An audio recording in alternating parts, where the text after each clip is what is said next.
welcome one and all for yet another day on Disasters and You on DBS Radio. It is a program of the Office of Disaster Management of the Commonwealth of Dominica, and my name is Carlisle JnoBaptiste, Communications Officer at the Office of Disaster Management. This week we have another special guest in the studios, so very soon our guest will introduce himself to you as we continue our program here on the Disasters and You program. But just before I delve into the program, remember there's a public speaking competition in Disaster Risk Management 2025 Voices of Resilience. It's for November 14th, 2025. The venue is the ODM Conference Room, and it commences from 10 a.m. And the program, Disaster Preparedness, it's asking you to explain how communities can prepare before a disaster strikes, response strategies, describe actions to take during a disaster to reduce risk and save lives, and recovery and mitigation, present ways to recover after disaster and prevent or lessen future impacts. That will take place on November 14th at the ODM Conference Room in Jimit from 10 a.m. Also on Friday of this week, we will be at the Dominica State College for another very, very interesting program with the students at the Dominica State College, commencing, I think, from about 10 in the morning. You can't afford to miss that. So the Dominica students of the Dominica State College, we will be heading your way on Friday.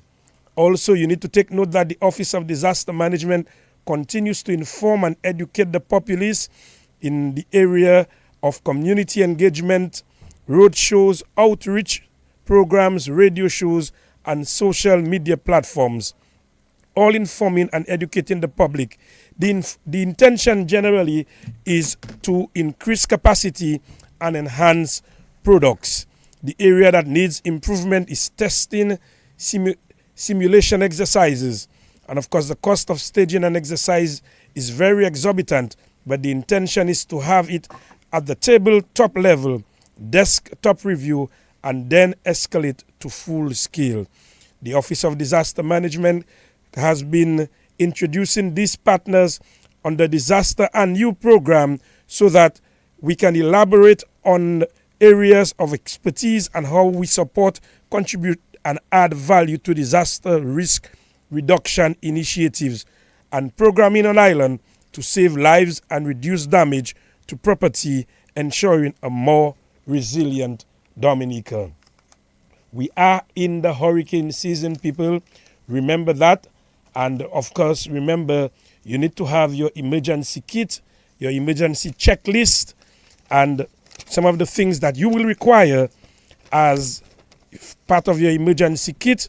You will require your birth, marriage, and baptismal certificates. These are important documents, travel documents, and banking information, etc. And these are just a few things that you will require. So, as I said, we are on our program Disasters and You on DBS Radio every Tuesday from 9:30 to 10:30 here on DBS Radio. We have our guest in studio. I will allow our guest to introduce himself to you. Good morning, sir. Welcome to the studios of DBS Radio, Disasters and You. Good morning, Mr. JnoBaptiste. It's really a pleasure to be part of the ODM program here, Disaster and You. It's really nice to be in studio with you, and we're hoping that our discussion, risk management, among other things, could be beneficial to our listening public. Definitely. And of course, it is Mr. Florian Michel, who is the General Manager of the Solid Waste Management Corporation. And people, you are aware that when a disaster strikes, we have lots of things that are happening. And the Office of Disaster Management plays a pivotal role in that, along with the Solid Waste Management Corporation. You know, sometimes when those things happen, people just think that because a disaster strikes, they can dispose of their waste anyhow, anyway, anytime. Mr. Mitchell, give us some tidbits as to what generally happens when a disaster strikes and what are the do's and don'ts when it comes to the disposal of waste management in the country. Well, let's talk the before disaster strikes. So there are elements that as a homeowner, and I say homeowner, I didn't say somebody else, I included myself. You included yourself, right. There are a few things that we must be mindful of. Some of the natural things, ensure that your yard is thoroughly clean.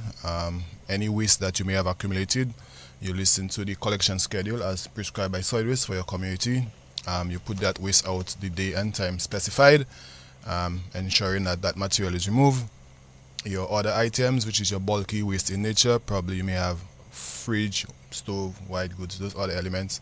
Again, there is a collection schedule that would be announced. So you ensure that those elements, you put it out. If you have overhanging trees close to your property, either you utilize some private entity or state-owned forestry, you ensure that all those elements are taken care of. Within your communities, if there are any ravines or any waterways close to you, you ensure that you do your part in clearing and ensure that all those areas are free of any debris. Noting that material in your ravine, material in your gutters can cause flooding. So not just the waste that you've accumulated at your home, but there are other elements that if we do not adhere to as prudent citizens, we're going to have issues, and then our property and the livelihood of our family is going to be impacted by the issues that we may neglect. So the onus is on us as citizens to ensure that we play our part, ensuring that our surroundings are clean, it's free from litter, free from waste, free from overgrown trees. And once you do those preliminary, then we would not like a hurricane like what we saw 8 years ago, a Cat 5. We do not want to see that, but we are not totally in control of nature, and sometimes those things happen. But if we do those things, then bouncing back or recovering, the recovering process may be seamless. We would expect after a hurricane, if there is any non-impact, I'm not saying if there is an impact, non-impact, then you only put the waste out when is necessary. So you may have challenges with road access to your community, and that is why the whole issue of storing. So the waste that we generate, solid waste by institution definition is responsible for managing when it comes to our facility. So the truck comes to your home, we collect, whether it's door or curbside, whether it's collection point, that is our responsibility to collect at the point that we ask. But before it is placed out, it's your responsibility, my responsibility to ensure that waste is managed. And those are some of the elements that we'd like the public to be mindful of, that the role of managing from the point of generation at source, at your home, that is your essential responsibility as a citizen of Dominica, to ensure that you separate your material. I was just going to ask, how does that happen? Because some people, they will tell you, well, they generate waste, and is solid waste duty to come across and collect that. How does one have to do in terms of managing or separating their waste? Okay, so managing from our perspective is a very easy undertaking. Once you get the habit or the practicing to do it, it's very easy. But we have this concept in our jurisdiction that once we generate, we need to put it out for somebody to remove it. And that is not in keeping with the standard practice. That is not standard practice. Your waste comprises of two basic elements. One is organic, or we say food waste, which is your food remains, is one. And then the others is packaging by nature. So your cans, your glass, your plastic, all that is packaging material. And if you take your general waste, all your waste, and you put it in one container, right? What happens is that when your food, which is your organic waste stream, as you know, organic, it comes from nature, it's going to break down back into nature. Yes. But if you tie it in a bag, then it's going to break down. Then you're going to get the maggots, then you're going to get the flies, then you're going to get the smell, and you're going to get the worms. All that is associated with more of your organic waste stream, and not necessarily the glass that we drank, the beer or the or the plastic that we drank the water or something of that nature. You're not going to get that. So that's why we've been promoting recycling. Remove your organic waste stream out, then you separate your plastic, your glass and your cans, and we have a collection system for that specific waste stream. It's on a fortnightly basis. So if you're in the south, Point Michelle, Sophia Scott said area, it's every other Tuesday. And then the schedule runs like that. So every other Tuesday you should see that white truck in your area collecting glass, plastic and cans. That is an added collection system that is made available to the public. I mean, in addition to your normal Mondays and Thursdays general waste collection.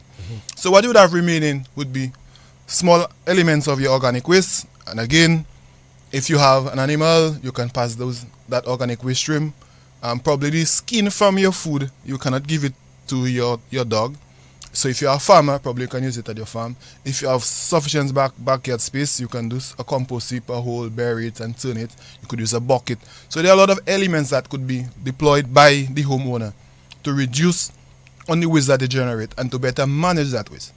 So in case of an emergency or natural disaster where you cannot move, if you're able to practice those habits, being able to deal with that waste stream at our house level, is going to reduce on pollution and the issues of increase of rodents, increase of other animals, and the health impacts thereof of poor waste disposal. So we need to be mindful that we need to play a part in managing it at the source. And then now we put out for solid waste, then solid waste collects. So it makes it very easy and for us. But it's a discipline that we have to employ in our day-to-day activity. Yes, because I was going to ask that, because say, for example, there is a storm, roads are impassable. How does one expect solid waste to leave, to come to, say, Point Michelle, Sophia Scott said, to collect waste materials when the road is impassable? So that's why. So if we're already practicing those activities before any natural disaster, it's already engraved in your way of life. So you know it's very easy, it's very simple to do. So it's very easy. As I said, is the organic waste stream that's what it's going to cause the smell. So your glass, your plastic and cans, by definition, it will take almost 450 years plus for a plastic container to degrade, right? But it could stay at your property for a very long time. It's not going to pose any major threat. I mean, you might have to shrink it or shred it so it allows you for greater space. But you could keep that at your home for at least a month. And from what we have seen, when we have issues with natural phenomenon, within a couple of weeks, our road network is already up to scratch. So you're going to see a collection equipment within your community within 2 to 3 weeks. It depends on where you are. It might take a little longer, but the road, and from what we've seen with the government and for the Ministry of Public Works, access is one of the first priorities. Correct. So within a couple of weeks, I mean, you should be able to see a vehicle, you should be able to put it out, you know, as opposed to thinking, well, I'm not seeing anybody and I'm going to throw it into the environment. And now that is one of the things that I think we have not really appreciated, is that the material that we consider as packaging. So the banana that you ate and the peel, it will go back in the soil and cause no major effect. There's no problem, there's no leaching, because that banana, by nature, there's no chemicals or anything in that skin. But the packaging material, so the television that we have, the phones, so some of the plastic that they, which is basically what your television really is, plastic and e-waste, which is the electrical boards and stuff, right?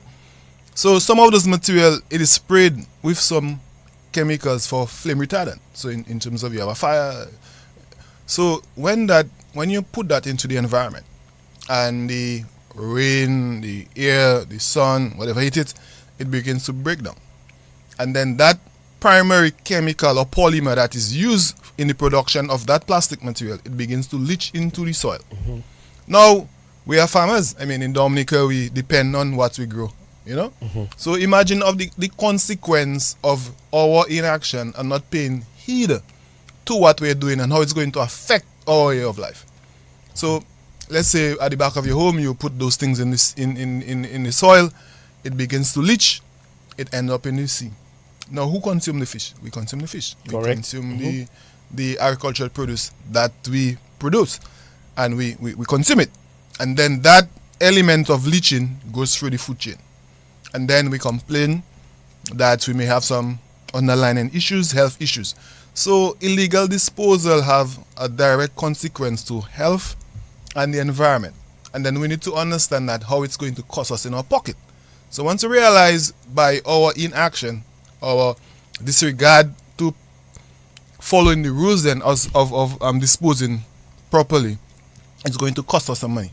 And when we begin to appreciate those intricate systems, then we know why we need to store it at our home, because it's easier that you store it than you dispose it, because if you dispose it somewhere, it's going to get into natural environment and it's going to leach and it's going to cause a problem.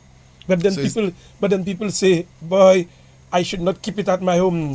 I hear people say, well, if it stays at my home, it smells. But you've made a very interesting point in terms of separation. So if you do your separation, then there's no need for that. There's no need for that. The other point I want you to draw upon is we have people even disposing of those materials anywhere. Like you said, you spoke about in the environment. Some people, they go by the river and they just leave the bag there because, well, a storm is happening. They go by the river to bathe and all their waste material are left there. And they forget that, hey, this is the environment that we are in, and it has rippling effects for you, me, and for everyone. Okay, so, I mean, I grew up in country, so, old people would say, sa upaka we paka chwiu. So, or sa zepa we che paka fema. So, those are some of the old-time concepts that we grew up with. I mean, some of it is applicable, some of it makes sense. I don't want to say it doesn't make sense at all. But where waste management is concerned and environmental degradation, what you do not say really will kill you. So because you throw it into the ocean or you throw it into the sea, doesn't mean it doesn't have an effect and a consequence. And the effect and the consequence it has, it's on you as the human being. It has an effect and a consequence. Because as I said, the material, a television is a good product, a phone is a good product, but you have elements in there. It is considered, when it begins to leach, it is ferrous in nature. When it begins to impact in the natural environment, it's going to cause us some health issues. So, I mean, we need to start to consider that the concept of sazie pakawe, paka feche mal, it has its limitation and it has its application. So where waste management is concerned, that doesn't apply at all. That doesn't apply at all. It doesn't apply because it's going to affect us. And it's going to affect us personally and our family. And that's why we're saying it's better that you keep it and you store it in a dry place until the available time is made that you can take it to the appropriate facility. And not take it anywhere, Champagne, we figure you have a little strip of land there and we just throw it on the side of the road and nobody sees nighttime. But it's going to create a problem because we are the ones enjoying nature. We go to Champagne, we enjoy the beach, we enjoy the fish. So you're going to have those elements. So like plastic, for example, when plastic is washed up to the ocean through our actions, and again, we have to realize that nature will always remain nature. And nature is impacted by the activities of humans. We really are the ones polluting. Correct. So you enjoy your water, but you figure you do not want to put it in the bin that's probably on the Savannah by Newtown, or you do not want to put it in a little bin in Roseau, or you say, well, I'm going to just drop it on the side of the road. It will get into the ocean, it will break down, it will become microplastic, then the fish will eat it, and then you are going to consume the fish, and then that microplastic, we're going to see it into your bloodstream, and then it's going to have effect on your endocrine system. And once your endocrine system begin to compromise, I don't think you have enough money to fix it. That's correct. So those are the things we really want the people to kind of understand. There is a health associated cost for not disposing of our waste properly. Yes, because even you have people, they drive in and they'll probably leave say Mahu, and they will put the garbage in their vehicle, and they will look up, look down, and they will just drop it on the side of the road, or even come as far as Roseau with it. Although from the solid waste management standpoint, you have days of collection, yet still people seem to forget that, and they dump those things indiscriminately everywhere, anywhere, as if nobody cares, and damaging the environment. And this does have some rippling effects on each and every one of us. Yeah, so there are two trends of what, I mean, we have sometimes I quote it and say, I love beauty, I love splendor. But for it to remain I love beauty and I love splendor, we have to play our part. Sometimes I say we do not love the nature isle as we say we do. Because if we love the nature isle and we love this rock called Dominica, there are a lot of things that we do that we should not do, especially where environmental degradation is concerned. But that speaks to a greater need for enforcement. I have always lamented, from my own personal reflection, that why enslaved children love whip. I mean, our foreparents came from this slave trade movement, and there was always a whip on their back to work and to do things. You're from the old school. Yeah. So why do we need some punitive measures to know, hey, you cannot throw this stuff on the side of the road, or you should not throw it, or you should not do that? I mean, I'm very old right now, but since I born, growing up in Dominica, I've been hearing do not throw, do not litter, do not. So it's something I've heard for the last 40 plus years, and we are still echoing it. So it means that education is important, but enforcement, I think, yeah. And look, a friend is showing us something. You see, yes. So yes. enforcement is something that is needed. But I don't think as mature people that we should always need a whip on our back to tell us that we should not do it. And look, a friend is showing us by way of video there. Something that somebody probably illegally dumped something into all over the place, a public space all over.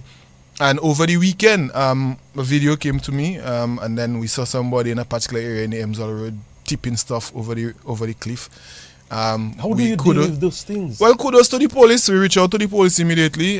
We were able to determine who the driver is and the owner of the vehicle. And sometimes things so funny. So it could be that I loan you my vehicle to go and do something because we are friends and you ask me you want to haul something. I say, okay, cool.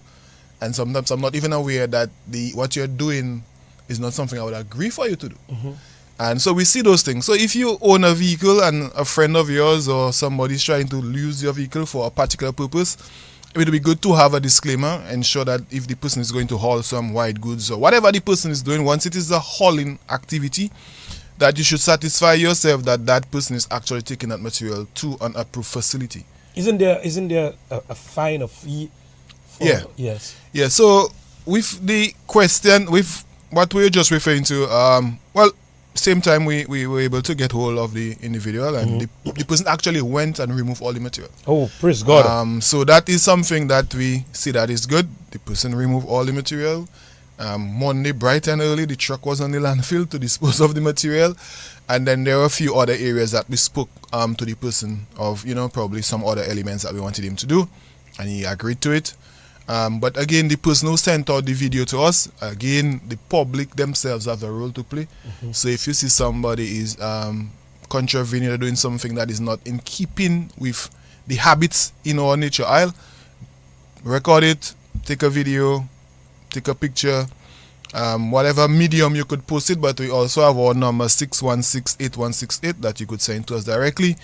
And we will deal with it. As was done, we dealt with it immediately and we get the result. So the public themselves have a role to play in enforcement. But we are been speaking to the police to strengthen our mechanism for enforcement, because we realize sometimes if we leave things out to the general public, people are going to just abuse the system. And then we realize we need a greater enforcement mechanism that allows for greater compliance.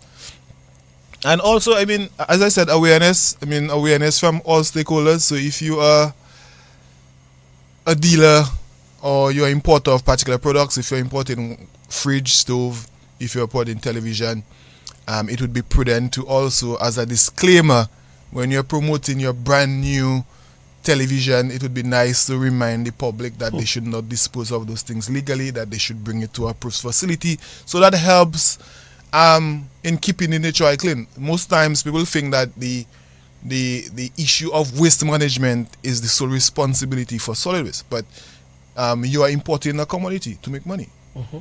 And if we're saying that, okay, for example, if we have a particular issue with a particular waste stream, and we say, okay, we're going to ban it, it means that your livelihood as the importer, you have to figure out how you're going to do that. Yes. So as good social corporate responsibility, I'm appealing to you, wherever you may be at this time. So you're importing lumber, you're importing this, you're importing that.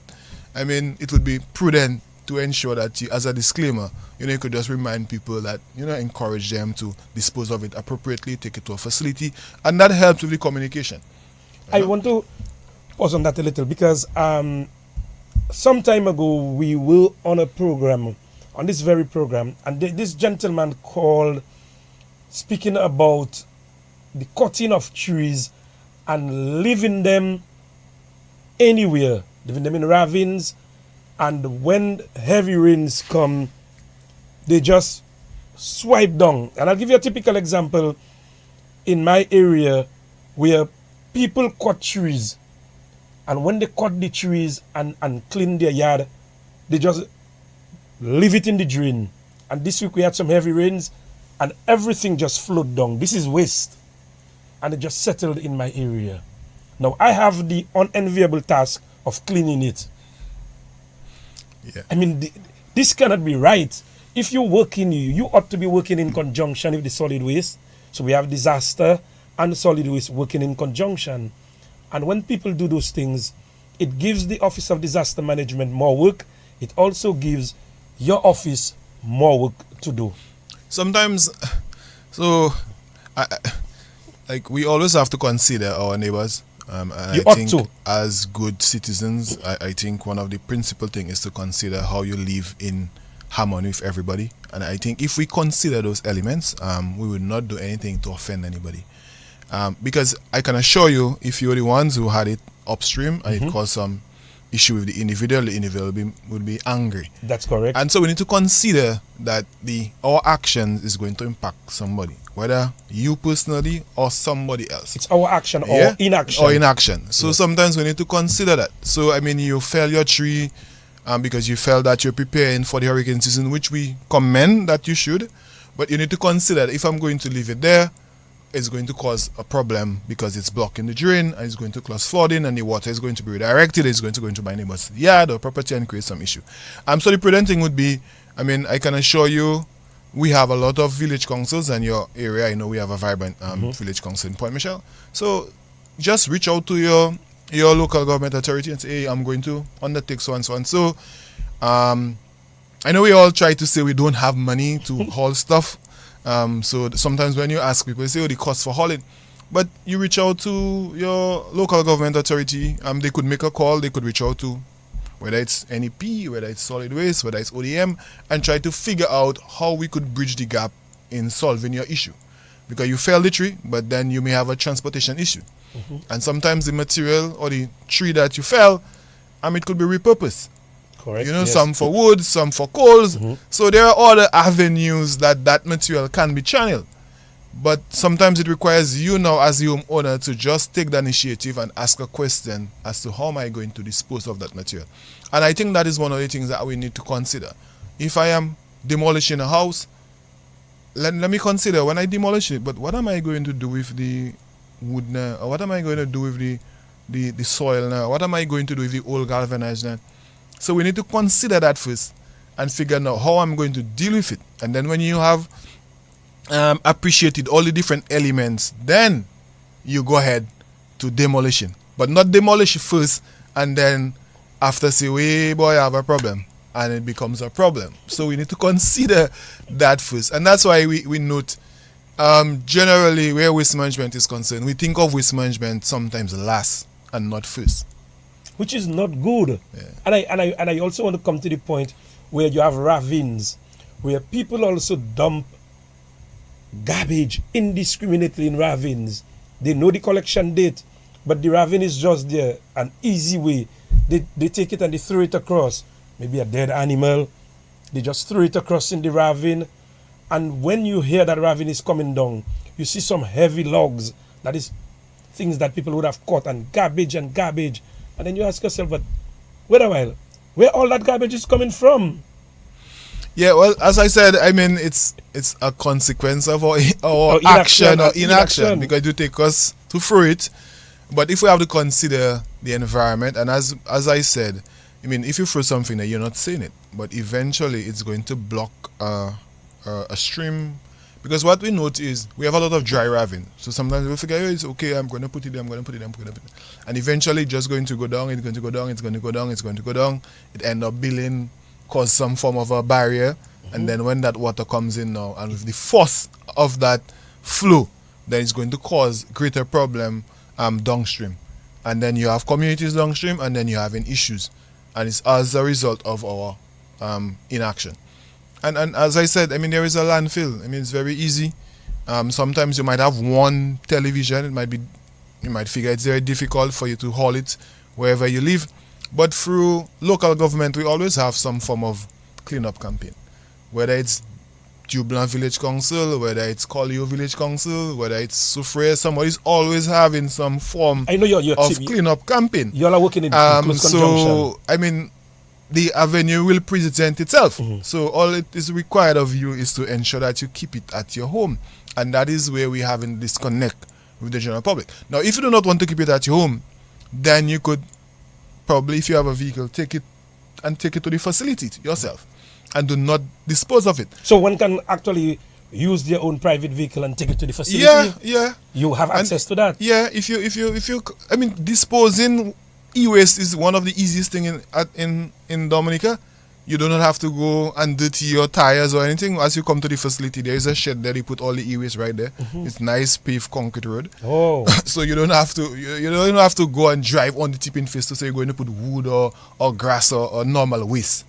And if you're disposing of your recycled material as well, it's nice paved road you're driving on. As you enter to your right, there's the security booth. There's the processing system that we have set up. So you could bring your material right there. You could see people processing plastic, glass, and cans right away. And that's at no cost? And that's at almost no cost to you. Oh. So I mean, the avenue is there. And as I note, almost every home in Dominica have one car or one vehicle per home. So to hold that small volume or a television in the back in your boot, I mean, it's almost nothing. Nothing, yes. I mean, probably a washing machine or stove might be bulkier, or your galvanized might be bulky, so you may require a tipper truck or a van. But your e-waste, which is smaller in nature, I mean, you could just drop that to the facility yourself. We just want to let you know that you're listening to Disasters and You on DBS Radio, a program of the Office of Disaster Management, every Tuesday from 9:30 to 10:30 right here on DBS Radio. We also have coming up the public speaking competition in disaster risk management 2025, Voices for Resilience. Date November 14th, 2025. Venue ODM Conference Room. Time 10 a.m. Disaster preparedness. Explain how communities can prepare before a disaster strikes. Response strategies. Describe actions to take during a disaster to reduce risk and save lives. Recovery and mitigation. Present ways to recover after a disaster and prevent or lessen future impacts. And of course, we have Joanne Coppell and the other folks at the Office of Disaster Management will be at the Dominica State College come this Friday, where they will be also having a very, very interesting competition with the students of the Dominica State College. That starts from about 10 in the morning. You don't want to miss that. You know, the students of the Dominica State College, kudos to Joanne Coppell and the other folks of the Office of Disaster Management. With me in the studio is Mr. Florian Michel, the General Manager of the Dominica Solid Waste Management Corporation. And we are speaking disaster and waste management before and after a disaster, the do's and don'ts. And Mr. Michel has pointed out various ways of disposing of your garbage. I was not even aware that you could actually drive your private vehicle to the, you could drop the off. site. And there are a few lovely, wonderful Dominicans who would come with their recycling material, they drop it off. People would come with their e-waste, they drop off the material. Because waste by nature is a resource. So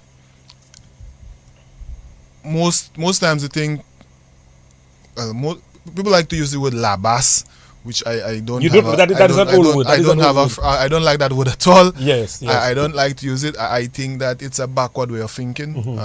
Because waste, as I said, is a resource. The packaging material. I mean, you consume the contents inside of the packaging stuff. So you use a Tetra Pak, the cardboard, what you call, which is Tetra Pak. You get milk or juice in there. Now, it's basically fiber that you use to make that material, but inside of it is lined with aluminum. You could extract that and sell it and make money. Tetra Pak itself has a value. Cans has a value. Plastic has a value. And that is what we want the public to be mindful of. That is why we have been advocating sorting.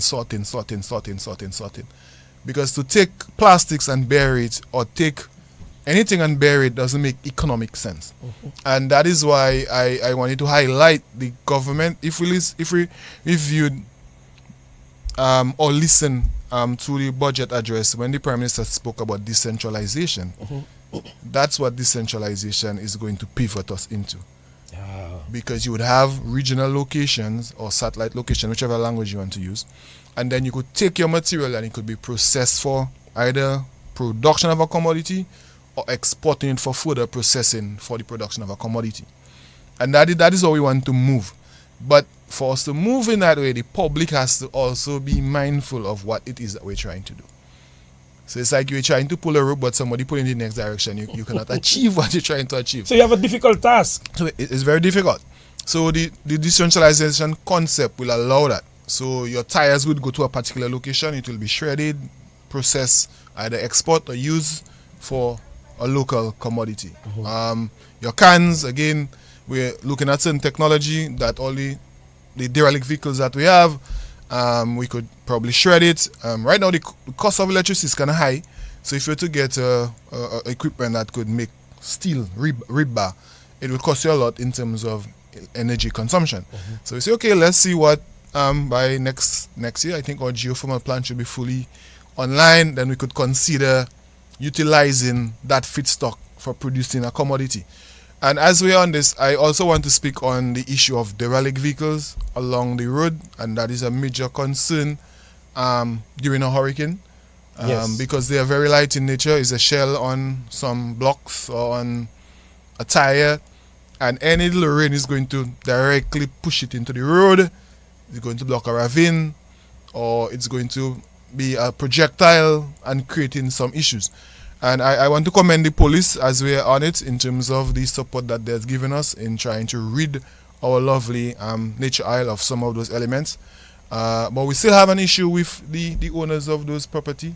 Most times people still say they have salvageable items on those vehicles. And they're parked on the road? And then they're parked on the road. I mean, if you have a bus and you figure the differential is still good or the gearbox, just pull out that material because it is smaller in volume than the box itself or the shell, and put that at your home. Store it, wrap it, store it properly, and then take the material, the shell or whatever that remains, to the facility. And then we're having a lot of those challenges, and sometimes the police would give people time, and then people still say they need some more time, and how much time can you give somebody for the removal of a particular derelict vehicle on the main road? And those things, again, there are issues. I mean, you have them all over the place. It's a place where rats and other vermin live and create some issues for the neighbors and for the people.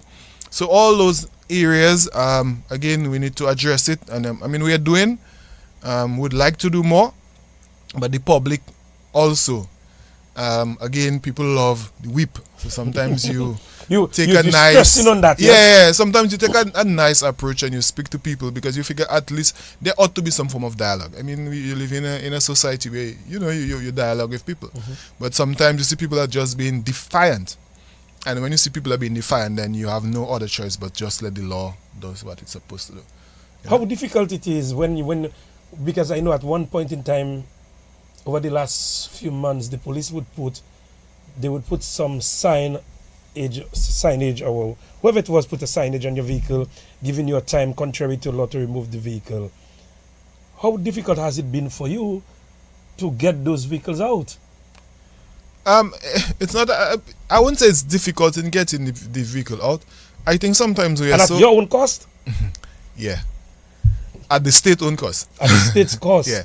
So the vehicle that we use, the crane truck, whether it's ODM, but Solid Waste has one of the crane trucks assigned to us. We also have a tipper truck assigned to us, and we have a few vehicles assigned to us from ODM.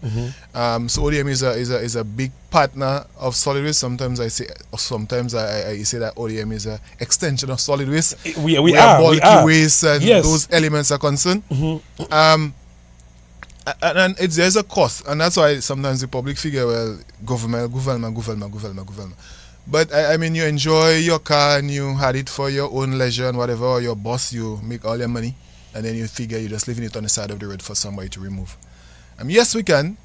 Yes, we have. Yes, we will. But take the proactive measures. I mean, notify us, call us, make a contribution, because sometimes we ask a small contribution. Because you would well imagine you have to put fuel in there. If something wrong is your tire is damaged or from some strange reason, the tire man is not going to tell you, okay, you remove a vehicle free of charge and you can repair the tire free. You had to pay for that. The tire got damaged, you have to replace the tire. You have to pay insurance on the vehicle. So there is a cost to the state. And sometimes we conduct those activities within the city center and across the island free of charge. Just pull out vehicles free of charge. But there is a cost. I mean, it's costing the state. I mean, whether directly or through other agencies, but there is a cost. But to say that it is difficult, I think we are very lenient and trying to work with the people, because somebody say they have something that is salvageable, sometimes it's a back glass, sometimes a windscreen, and then when we find that they have exhausted our good patience, we just do what we have to do. Another issue that seems to be confronting your department, and even working in conjunction with the Office of Disaster Management, generally we see after, say, a storm or a flood, the capital city Roseau, almost like the next day, people use that opportunity, even business owners, and you see garbage everywhere. And it's like they are not adhering to the schedule. And they probably take the opportunity late at night to come out. Well, it's raining heavily. Well, I can put this out there and I put it in the drain, and then it sweeps it out, and then, Okay, so the Roseau City Center is kind of unique in its nature. So we are saying for the people city center, which is basically from the bridge to Bath Road, come down there. So a commercial entity in construct. So according to the Solid Waste Management Act, if you're performing any commercial activity, wherever you are, whether in the city or elsewhere, the responsibility for waste management is your responsibility. Yeah. So you have to ensure, one, you have storage facility within your business, whether it's inside, and then for the purpose of litter, you should have at least a bin on the outside. Let's say if you're a food establishment. So I'm there waiting, I'm talking, I have something in my hand, I can drop it in the litter bin, right? Now, the hauling of the material that you produce or you generate in the course of your activity, it is your responsibility as a commercial entity to make arrangement with an accredited hauler to haul that from your premises to an approved facility, which is the Focal Sanitary Landfill. So it is not really Solid Waste responsibility to manage your waste as a commercial entity. You ought to manage it, have your system in place, and then you now have to, for an arrangement with a hauler, haul that material to the site. So no commercial entity should put their waste out with the expectation somebody's going to pick it up for them. Oh. That is carte blanche, what it's supposed to be. But that is not happening. Voila. So that's the thing. So the expectation is that Solid Waste is collecting residential waste in the city. So I'm seeing the truck every night. So that is correct. because sometimes they don't see who put it out, because we in Barbados State, Emsall, and by the time we get in Rosa 7 o'clock at night, you see some stuff on the side of the road, you're not too sure. I mean, you could figure out by the contents it might be commercial. Yes.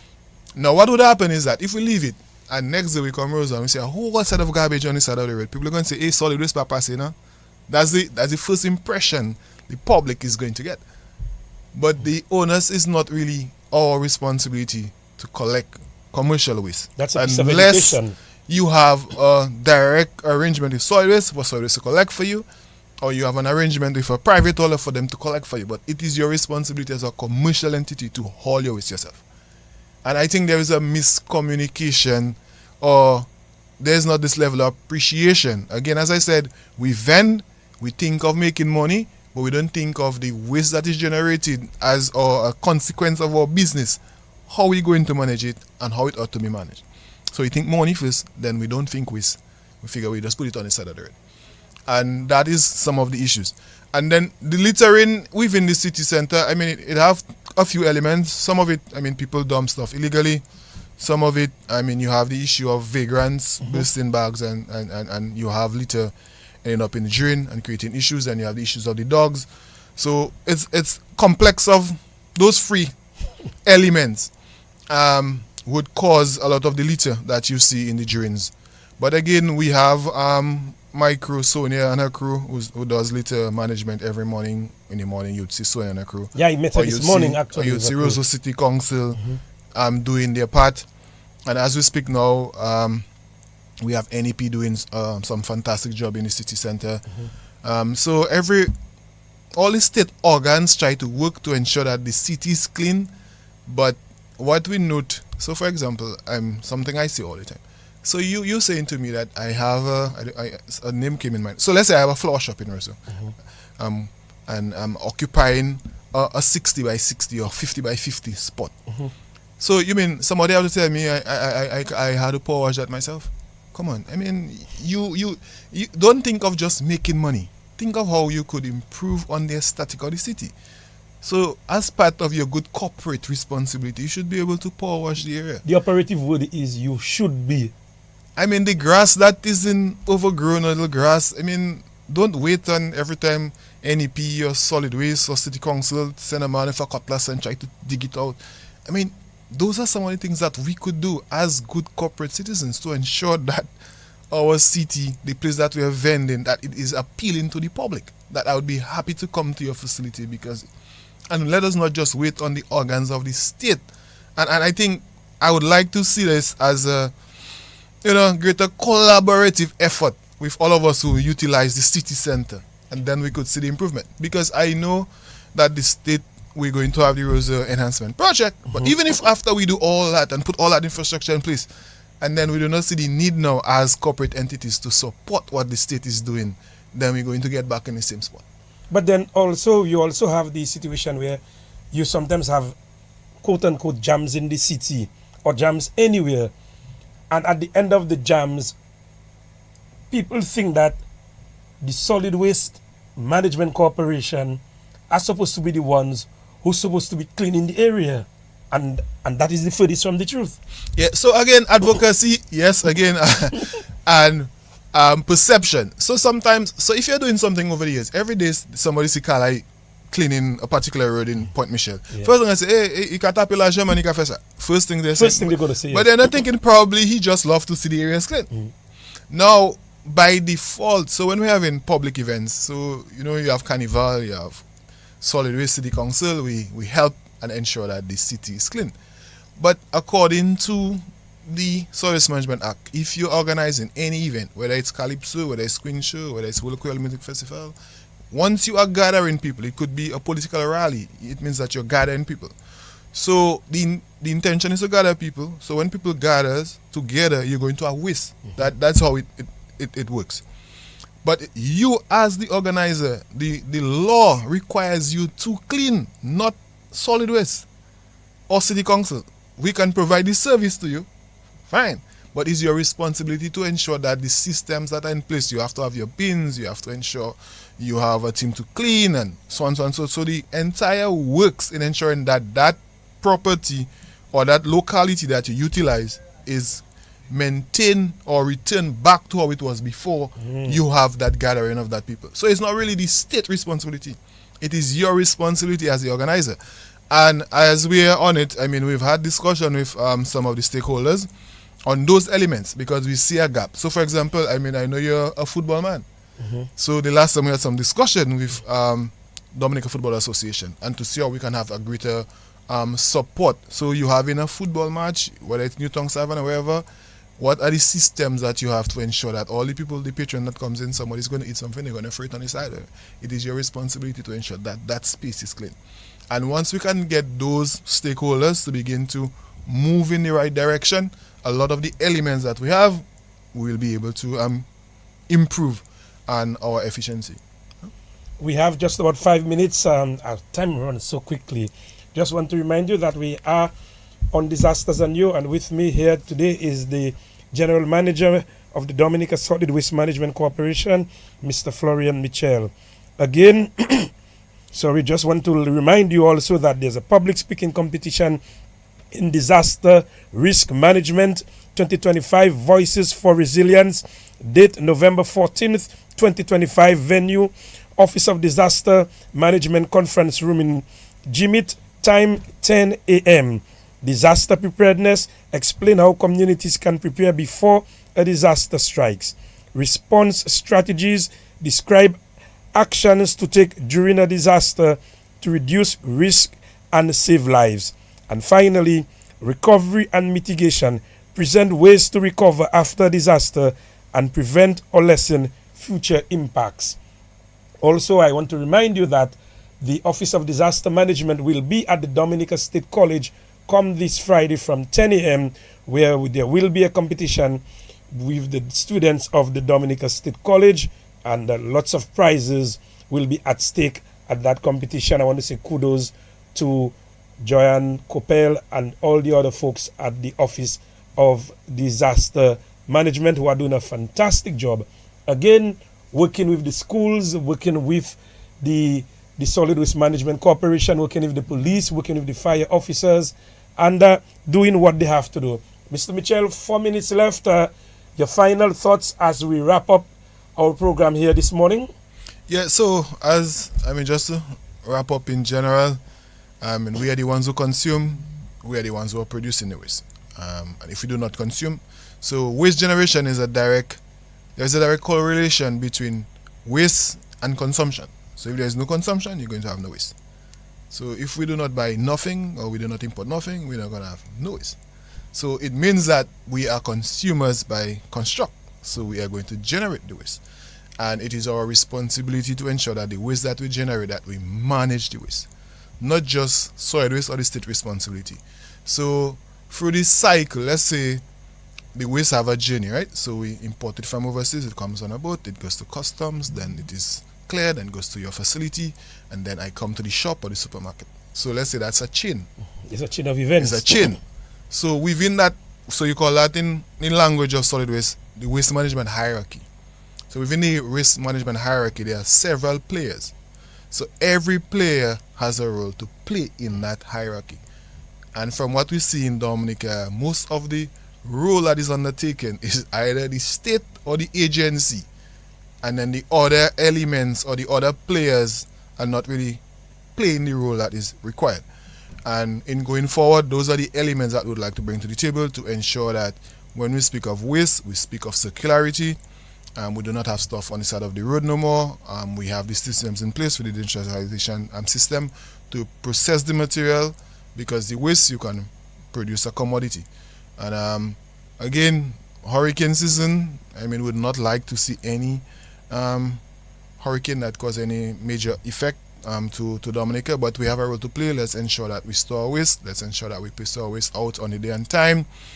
Before the disaster, you adhere to the basic principles, and after the disaster, when the announcements are placed out, in terms of your days, your times, that you place the waste out, and that the Solid Waste Management Corporation or whichever entity that we utilize to haul in your locality can haul that material, and at the end of the exercise, that we preserve that lovely gem beyond compare called Dominica.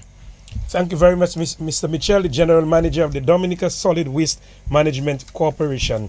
That's how we come to we get a wrap on our program Disasters and You on DBS Radio. Remember, every Tuesday right here on DBS Radio from 9:30 to 10:30, we always have a guest, a very interesting guest. Your job now is to follow what we are giving to you, because we are giving you very, very important information.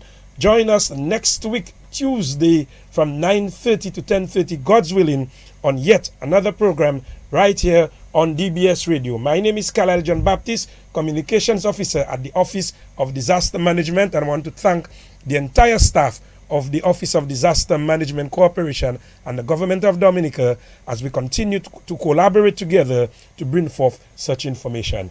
Join us next week. Until then, goodbye.